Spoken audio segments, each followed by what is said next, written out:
Hello, founders and investors. Welcome back to Next Round Ready. I'm your host, Chris. Today we have special guest Logan from the Founder Readiness Institute. And she's a co-founder. I didn't want to say our last name. Look at it in the show notes. I don't want to butcher any names today. Start off on the wrong foot. Yeah. Right. Well, welcome to the show. I'm excited to have you. Thank you so much. It's really great to be here. So what inspired you to work with founders? Well, it's been a lot of observation working with early stage startup companies and working in the investment world. So I've been both on the operator side and on the capital deployment side in my career. And I've noticed that a lot of things don't work out, companies don't work out, projects don't work out, financial products don't work out because of people problems. And so I decided to embark on solving that challenge to the degree I can with the tools that our companies developed. Yeah, so these days I talk about leadership, hiring risk, and execution risk as my primary kind of focus areas. Okay. Wait, let's get into that a little bit. You mentioned risk. I think that is just huge in this space. And I think it's one of those things that's really big that investors care about, but founders don't really think that much about. So when you say risk, let's get a bird's eye view of what it is you're speaking about. Absolutely. Well, I think if we were to hone in on early stage companies, who you're hiring really, really matters because they make up a smaller portion of your team. And especially with a co-founder situation or like a C-suite hire, you really are putting so much stake in that relationship. And it's often, people have alluded to how it's often more intense than a marriage can be because you're likely going to be in it for the long haul. And we're seeing that 65% of companies, this is a Harvard Business Review stat based on 14,000, I believe a body of 14,000 startups, 65% are failing because of internal people problems. And so that's a real risk to innovation. It's a real risk to companies being successful. So if we're talking specifically about the early stage of a company, who you hire, who you bring on is absolutely incredibly important. Man, it does matter in the early stages because those are the people who are getting equity, who their situation is so different from like the typical employee. How do you work with founders and like advising them on that? Do you like coach them through the process? Is there a certain legal side of it? Like, I'm trying to understand how you serve founders in this specific way. Absolutely. So what we do is our technology can take any transcript data. So it could take you and I talking today. It could take me doing a presentation. And it can take the form of an assessment, which is what we've built. And basically, we have people talk into a camera for about 45 minutes for this assessment. And then we take their results and we show them where they sit on a developmental trajectory. So think about it like you're climbing a mountain as an individual, and everyone starts somewhere in their own development, and then there's stages of that development. And really what it means is, what it translates to is, are you going to be able to hold the complexity under pressure to be like the leader that you want to be, to really rise to the occasion to meet the needs for this particular role? It's in the startup context for being under a pressure cooker that, really a startup company is always under a pressure cooker. And that's so interesting because I think we often forget that having a job is one thing, but having an employee at a new company, a startup specifically, who is raising capital, who could be building new technology, you could be in the hardware space and literally building something different. There's such a different type of pressure you're going to experience versus the regular company you can work for at a Fortune 500. Like, it's just so different because the startup could not be able to pay payroll next week. Like, it's a reality. That has to be intense, man. I know that's very, very intense. Well, and I think we've seen a lot of interesting use cases in academia where a faculty member is, in charge of a research project and they come up with some really interesting technology and they're like, well, I'll just go be the founder of this startup. But they're really not, they're really an academic, and in their heart of hearts, they really want to stay in academia, but they maybe have this idea that they want to be a CEO of a startup or a founder. And the cruel reality and harsh reality is that it's a very different skill set, running research projects and then the chess game you have to play to actually launch a company. So I think those are situations where we're seeing like maybe the people who are coming up with those technologies, maybe they're going to be great CEOs, but maybe not, and probably not. And so, how do we help use tools like this, which is our AI enabled, but also human with human oversight, to enable better decision making around who's going to take the helm of innovation? I even like the way you position it. I like to call it AI enabled but human led. I think that's the best way to put a lot of these newer tools, because just because I have something that's AI, that doesn't mean that it does the entire process. It just Right. helps me throughout the process. It helps me do Yes. things faster, get to outcomes quicker, and even polish up results and things like that. But it's not the entire thing. I think that would be a harder sell to founders, but I love what you're doing in terms of helping founders with that kind of risk of hiring, because it is so overlooked. I don't think founders really think about it a lot until it's time to hire. And then they're like, okay, wait, I have to do all of this stuff. And that's how you can hire the wrong person. You just fall into a trap. And you're busy and you're doing other things. And I think that's where accelerators and venture capital firms or capital partners can come into play in theory. And some of them are very actively involved in the building of the companies. I think the venture studio model is more focused on like getting in the weeds with the actual founders and co-building. But a lot of VCs are very hands off if you look at the market. And so founders are kind of left like having to build their own teams. Like, here's a check, go figure it out sort of situation. And we're arguing that, investors can help play a role in this by using tools like this to help construct teams from the very get go so that we don't see these 65%, two-thirds of companies failing as a result of people problems. Like, can we improve those odds? Yeah, yeah. I think that could be improved drastically if the team aspect was just. I had a couple of guests on, Marla Miller from 9 to 5 Docs, and she focused on the legal side of the startups. I think that's one area where a lot of startups fail. They mess things up early on, and that can crash a company. And what you're doing with hiring is completely the same thing. So let me know, what are some of the main problems you see founders facing in this hiring process? Like, what's a repeat kind of problem that you're seeing every time you talk to a founder? You know what they're going to say. Yeah, I think, interestingly, our tool was built for the investor in mind. The theory being founders, some founders are very self-aware and want to improve on their capabilities, but they're really busy. And so they kind of need an incentive to take an assessment like this. And so the original design was actually, let's work with venture capitalists who are going to write the check and or accelerator programs and say, hey, let's use this as a screening tool, and or if you're going to invest in this person or team, let's use this as a baseline and then help these people develop over time. So what we've heard from, to answer your question in a bit of a roundabout way, what we've heard from from investors, is that coachability and resilience are kind of the two main things that they're looking for, but more informally. So they kind of have their own way of pattern recognizing Yeah. those skills, but we are arguing that we have a better, more dialed in, sophisticated way of doing that, of assessing those constructs. Well, I hear those two often. The resilience and being coachable. And I always kind of push back because, like, I was an athlete, so I know what it's like to be coached, and I know what it's like to deal with favoritism and all of the different things that come with being on a team and all of that stuff and being coachable. And I always think in this specific space, you want the founder that's driven and dialed in and focused, that has that unwavering belief and commitment. But then you also want them to listen to what you say and heed your words and kind of follow your direction. It just seems like such an oxymoron at times.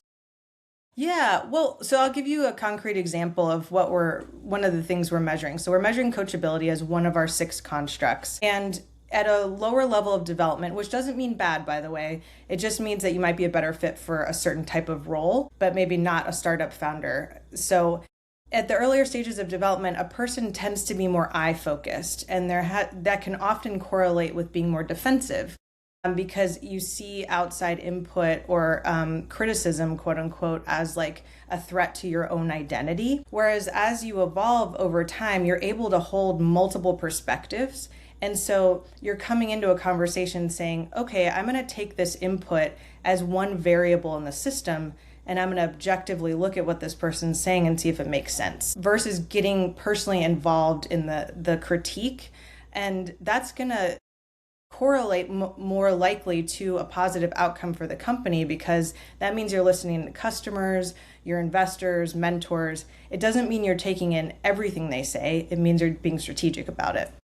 Does that make a little That bit? makes sense. Yeah. Yeah, and I think that that's the sermon of, I would say, smart people, is knowing how to take in the criticism or whatever the conversation is and not take it too personally, even if it is personal, not being offended, not being frustrated, and knowing how to process those things and really apply it to whatever this conversation is about, right? Like when my coaches would yell at me, even curse me out, I always knew I don't have to take it personal like that. They just want me to be better. That's all it is. Well, it sounds Makes like sense. you're later in your stages of development on that front then. I mean, I've often used the analogy, and I've not been a professional athlete myself, but it seems like in arenas like being a professional athlete or being an astronaut or these really intense jobs, you get a lot more coaching and assessment than you do in starting a company, which is kind of bonkers to me. Yeah. That is, it's crazy to me seeing how, like, when I talk to some founders, they will tell me that they don't want an investor that's going to be in the mix too much. And I always kind of think, well, they're giving you millions of dollars. So it would kind of be crazy for them to not be. Like, I'm sorry, I would love to get their input. Maybe not every single day, maybe not micromanaging, but yeah, I want your input because that has to be a part of this deal. If I'm going to give you millions of dollars, you're going to hear my mouth at some point. Like, you have to. I love, yeah, no, that's where this whole idea came from is like, you're about to give this team or this individual millions of dollars or, somewhere in that realm. Like, you should probably know more about them. Yeah. And so now that you say you work with investors, I'm curious because I find that investors really focus on the founders more than founders know. Like a lot of founders think it's about their idea, but the best investors I get to talk to are always obsessing about the actual founder because the idea can change and evolve.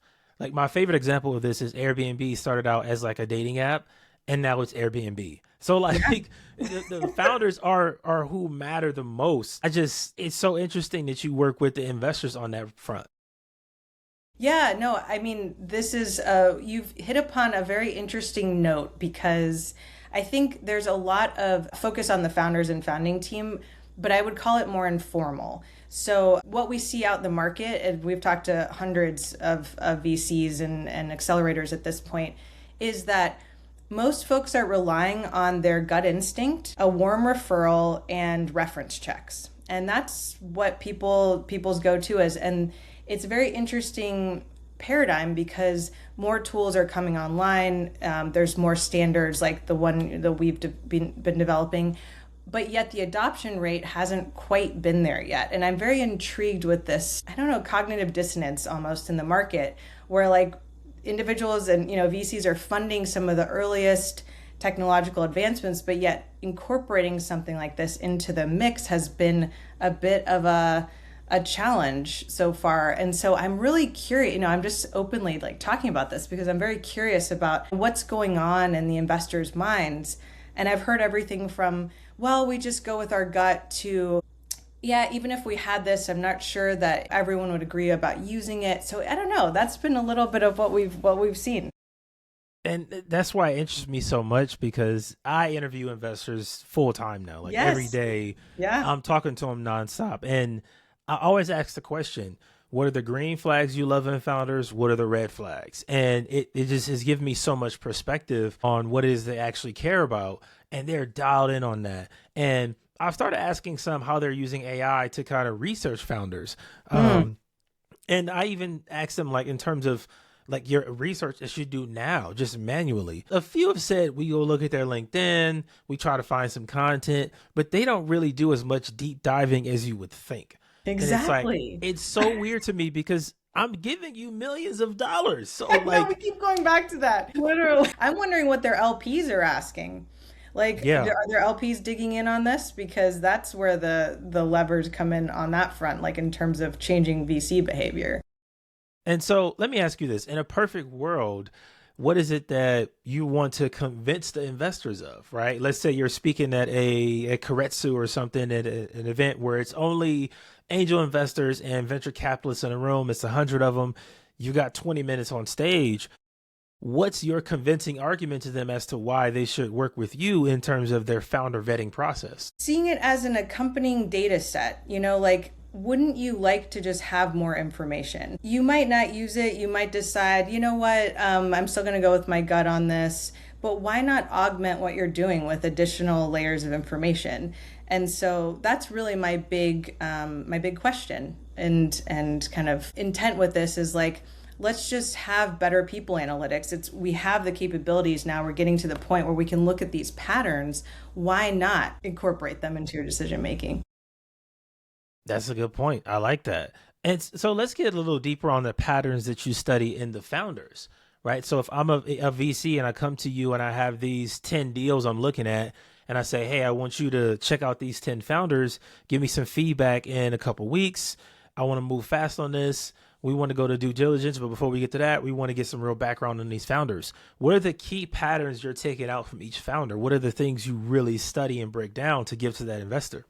Yeah, absolutely. So at the core of what we're doing, we're taking the sentences that they iterate, that they speak, and we're looking at patterns in how they think and will likely act over time with complexity. And then we boil that into 6 separate constructs. And so we look at coachability, which we've talked about.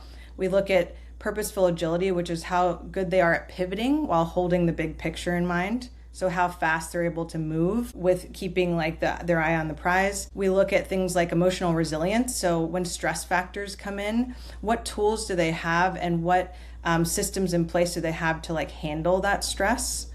That's good. We look at things like how well they're able to hold their team in a flow state so that their team can operate at their highest level. And psychological safety is kind of the way the headline there. Like, do people feel safe in your presence enough to push back and do what they need to do to accomplish their goals? So those are 4 of the constructs, but we measure 6 total. That's good. I like how you break that down because it really gets into the founders, like their mind and how they think and how they operate. And it's not really, I honestly, I expected a cookie cutter answer. Like, because I've heard this before, but I love how in depth you're going with this with actual patterns of the flow state and the mental aspect. Like, that's so important because as a founder, you have to lead the team. You have to hire people, fire people, tell them what to do. You have to pay them. And if that relationship is bad, that's something that you want to know. And I also think this could even tie into like a founder's ability to raise capital. Like, I see it. I see the Thank value. you. I'm I understanding. appreciate that. Yeah, I mean, I think as an athlete, like if we take it to that level, when you're on the playing field, it's like how your resilience and your ability to hold complexity is going to affect the decisions you make immediately, in terms of like what happens when a team member does X, Y, and Z, how you're going to respond. And so like getting into that, like we're kind of getting into the mindset of the founder through hearing them speak and looking at the patterns and how they're presenting themselves. You can infer a lot. And so is this perfect? No, but it's definitely better in my opinion than simply doing reference checks, gut checks, and warm intros, which also leads to a lot of biased decision making in my opinion. I think Yeah. we're seeing a lot of the ways in which underserved founders or founders who are really capable but aren't just not getting the limelight because maybe they're not as charismatic or Yeah. they didn't go to the right school. So like these tools can help level the playing field. So It's so important because the thing you just mentioned about school, I was going to say that. I've had a few investors on the show who still care about that. Like, they still are adamant about investing if you went to a certain school, or even the fact that I think it gives you an advantage. It's like, is it kind of a hotbed and a hub? Yes. But I don't think that that should be a reason why you invest. Because, like you said, that's a bias. And even me talking to investors that are like around the country in the Midwest, in Michigan or in Oklahoma, like they're out there trying to find founders and working with them and getting amazing results. And so I think this is a way to kind of highlight those founders even more versus just going with the same old traditional patterns, which I think, as quiet as it's kept, is why the success rate of startups is so low. I think that's part of why is it's always been focused on this particular type of person can get the funding while these Yeah. other people, which is a lot of people, women, A minorities, lot of people. it's just left out, because you don't fit the mold of what venture capital typically looks like. And I think these patterns are like deeply entrenched. Like when someone says they have a gut feeling about somebody, I think you need to dig deeper on that. Like, of course, there's value and you need to be able to feel comfortable with the person that you're investing in. But like, where are those patterns coming from that are informing your gut feeling?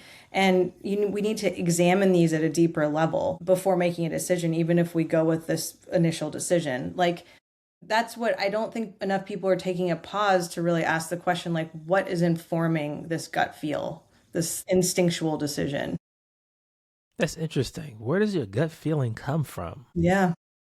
I've never thought about that. Well, I can say for me that flow state when I'm like when I used to play basketball, when you kind of get hot, it's a thing where you're not gonna miss a shot, and it's a weird feeling where anytime you touch the ball, it's like the ball is on fire in your hands, and you just know I can shoot from half court and I'm gonna make it. It's something about that.